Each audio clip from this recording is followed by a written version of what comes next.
See this, right? Can you see this? Is this on your screen? No. It's not on your screen. Okay, one second. I'll get it. Sure. Good. Here it is. Yes. I forgot which one it is. No. All right, we're learning about doors and coverings of vessels and houses. That's what we said. If a door comes off of a vessel, even if it's a chest, then you can carry it. But a door that comes off of a house or your room, then you can't carry it. You can't use it. It's muktzeh. It's not meant to be used for any sort of a purpose. It's a door. It's part of your house. The only what it's been standing there for is to put it back up.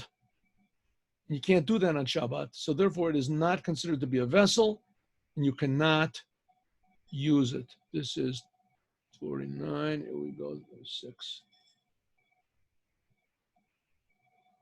Okay, we did this before. We did this. But let's just say it again, all right? A thing which is not a vessel,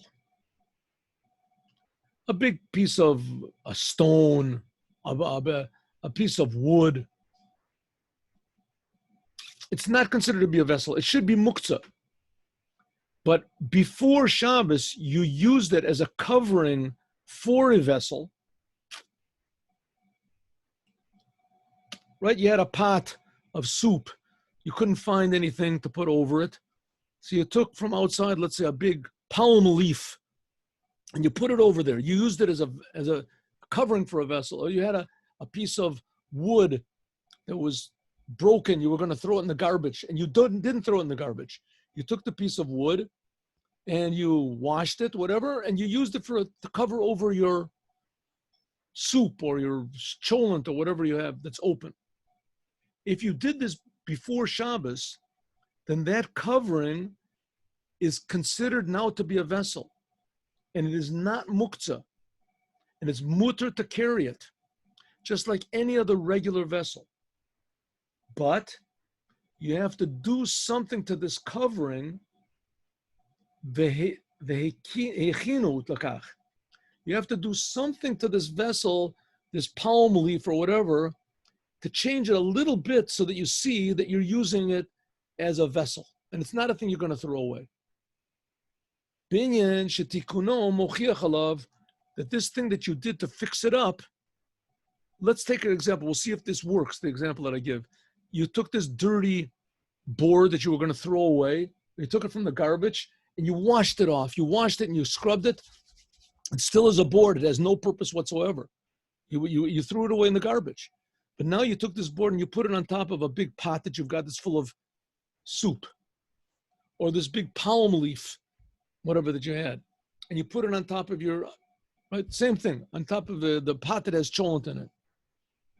You have to make some sort of a change in this board or in the leaf. Let's say you bent the ends over of the leaf so that it won't get blown away by the wind.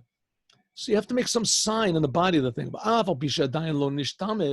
Even if you really didn't use it yet, to cover up this vessel. You never used it. You just washed it off.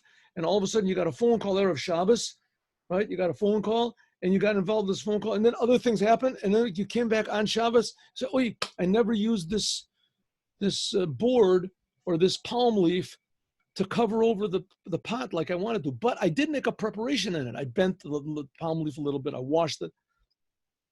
Even if you never used it at all.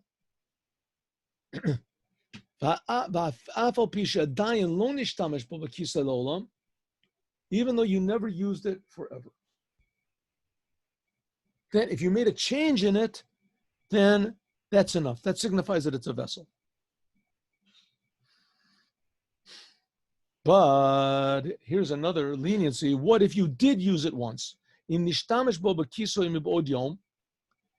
you did use this palm leaf or this old board, you did use it once in the weekday, zeu Torah's kli shelo, then even if you didn't make any change in this palm leaf or in the board at all, that's considered to be sufficient, that just the fact that you did use it, and you can carry it on Shabbat, no problem.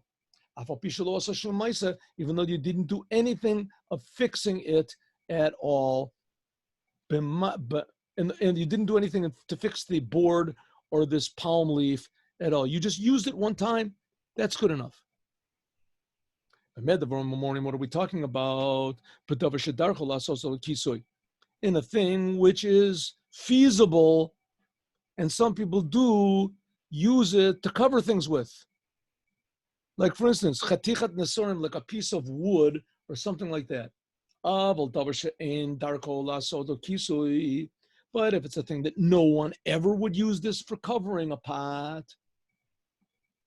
even though you used it many times in the weekday, pamim rabos b'chol, like for instance, a big stone from your yard, and you are too lazy to go and buy a top pot or get broke, so you take this big stone and you put it on the top of your pot, right? A normal person will come in your house and say, what are you doing? Why have you got a big stone on the pot? He says, don't ask.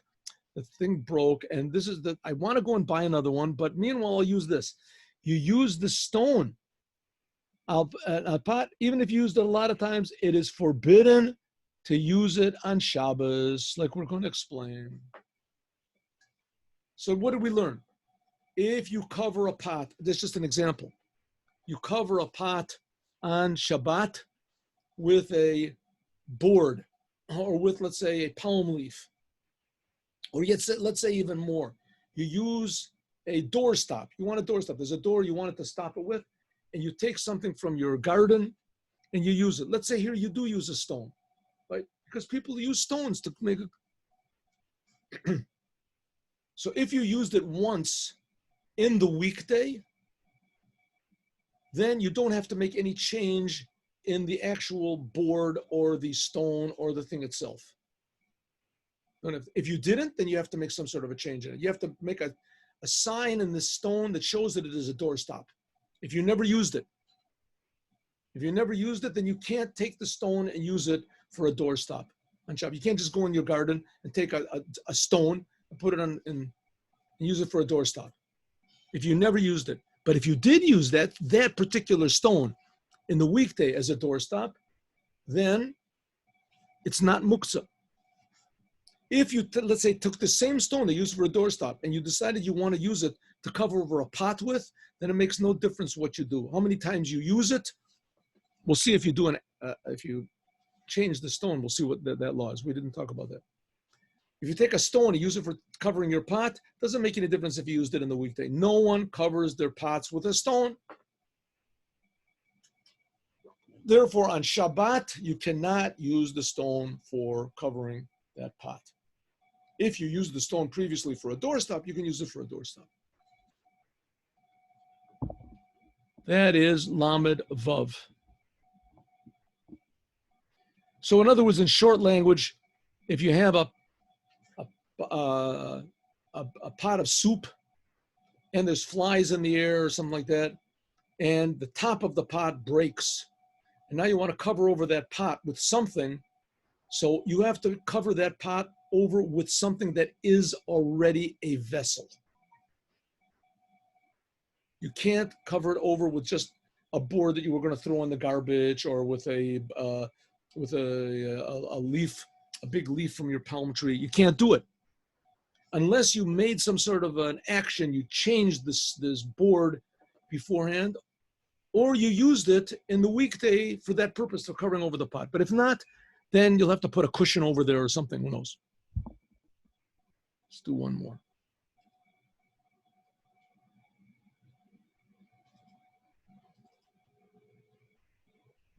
What happened?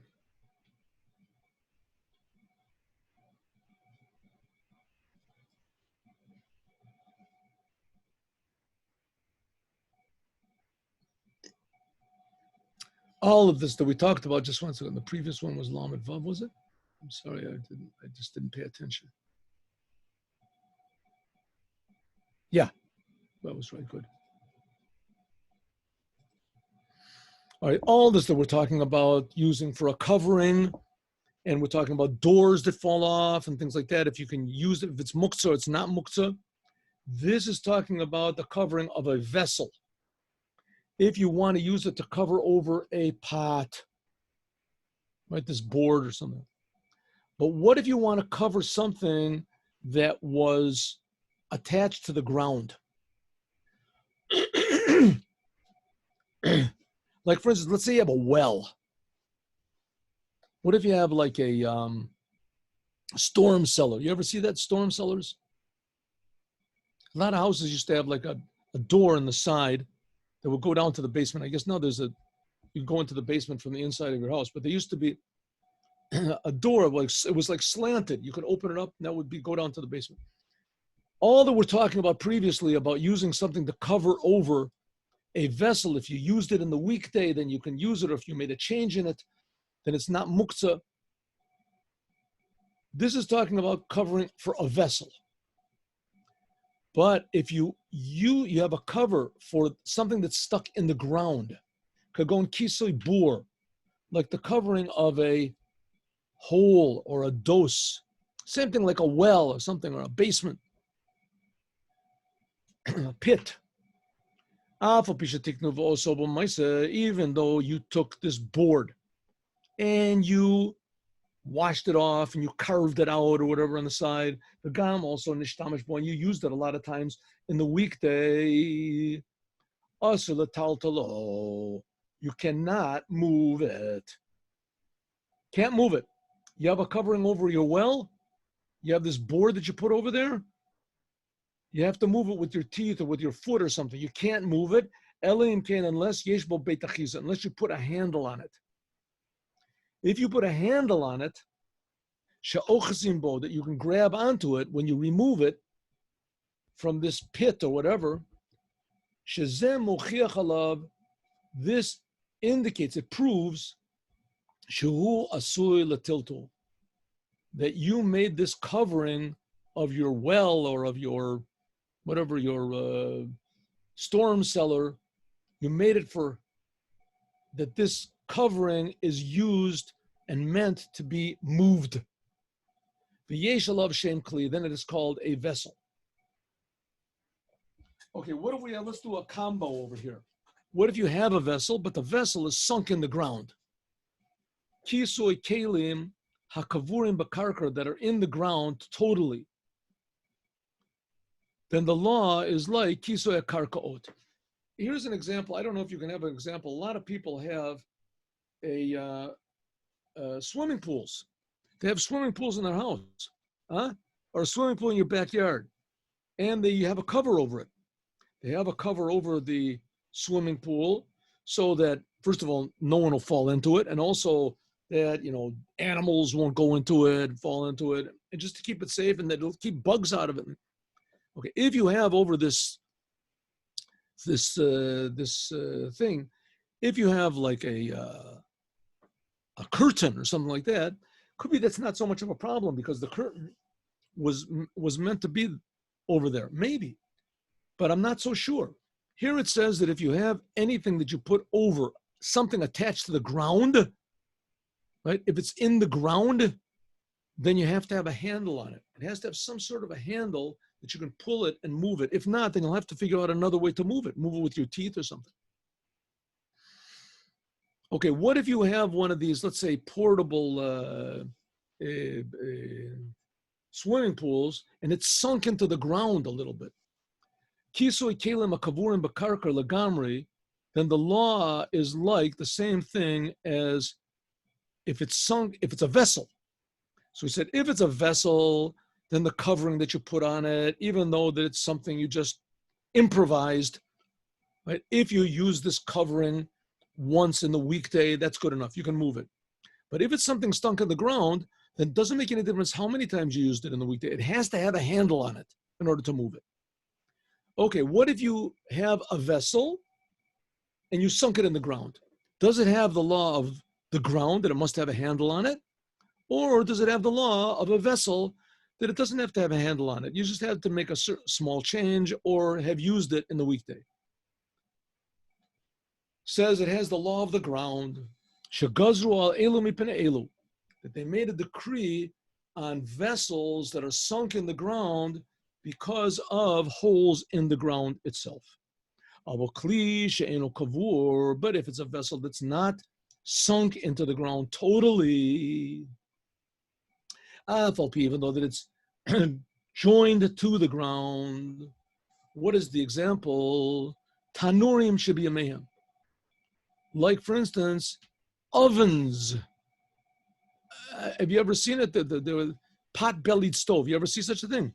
A pot-bellied stove. A pot-bellied stove was made of cast iron.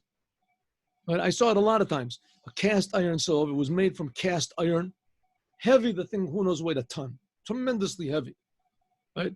And so that it wouldn't fall over on somebody or who knows what, they would attach it to the ground. They would attach it to the ground. Shehu kekadira, it was like a big, sort of a big, thick pot. Shemachubrim lamata, that it was joined below, betit, it was joined below like in cement on the ground. As, okay, now, is that considered to be like ground or not? He says, well, the fact is it's just joined to the ground. It's not sunk in the ground. So therefore, this is more like a vessel. And if it's like a vessel, then the covering that you use on it does not have to have a handle. But our ovens nowadays, that where it's part of our house, it's built on the ground. Din kesuim, the law is like the covering of a dose, of a pit, and it has to have a handle on it. Good? And next week we'll continue. Tomorrow, 8:15, we will learn Chassidut in the morning.